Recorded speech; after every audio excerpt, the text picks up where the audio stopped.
Sawa ka na ba sa stock na ilaw ng MIUI 125? Tara at palitan natin yan. Before and after. Kumusta mga pus ngayon? Tuturuan ko kayo paano magpalit ng bulb dito sa ating panel. Bumili tayo ng LED kasi nakakasawa din yung stock nya eh. Hindi lang masyadong kita. Yan yung stock nya mga pus.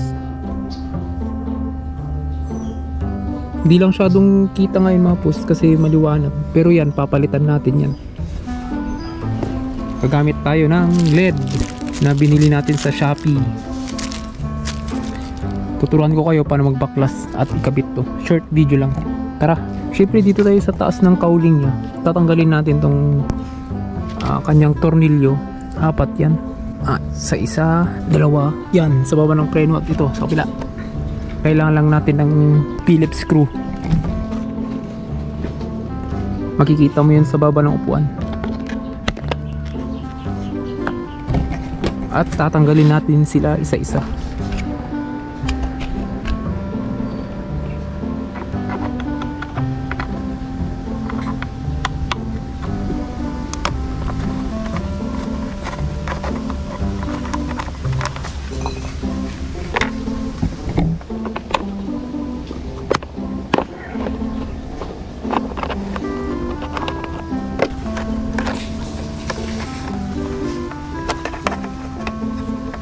Pagbaklasin mga pus, hihilayin natin to kanyang cowling.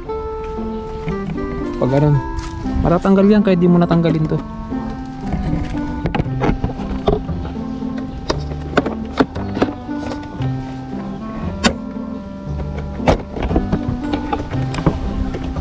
At yan, natanggal na. Pero nakadali.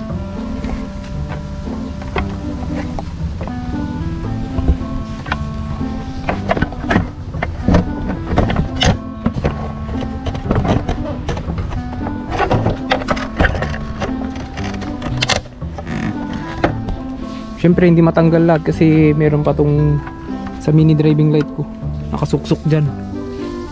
Kaya kahit ganyan lang, okay na yan. Tapos hanapin natin yung ilaw. I-on mo yan, tapos hanapin mo yung ilaw niya dito. Nasa 40 at nasa 120 yung isa. Ata. Oh, tama. Ito. Nakailaw siya. Tapos yung isa nasa 40. Hugutin mo lang yan mga pus. Ganyan yan.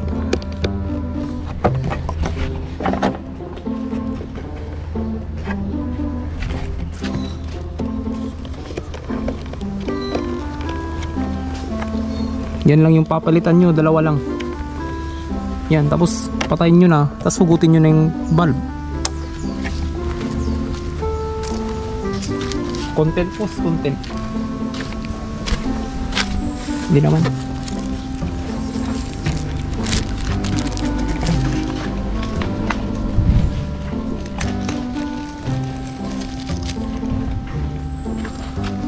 Hugutin nyo lang yan.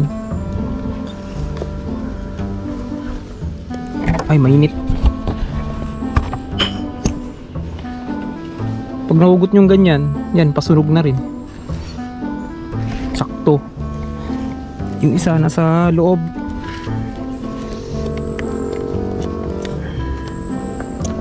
Mahugot nyo lang kaagad yan. Tapos kukuha tayo ng LED. Itatry muna natin. T5 to. T5 or T10. Sa Shopee ko lang din binili. Kulay white to eh. Ata. Hindi ako sure. Try natin mga pus.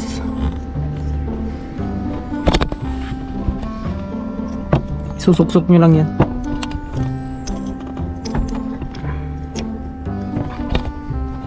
At yan, nasuksok na. Tapos i-on natin. At yun, maliit pala to mga pus. T5 yata to. Hindi siya T10. Pero kasya siya. Yung ating NMAX. Pero kasya siya. Ganyan yung itsura niya. Yan. Pero kasya siya. Ilaw siya. Tinawag. Okay na din yan. Hindi naman siguro matatagtag yan. lagay na natin.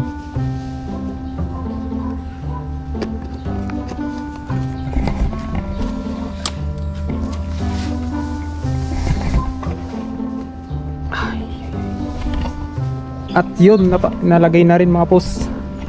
Teka lang, lagay ko lang itong magic tuwalya. At yan, tinan nyo na. O, diba? LED na siya.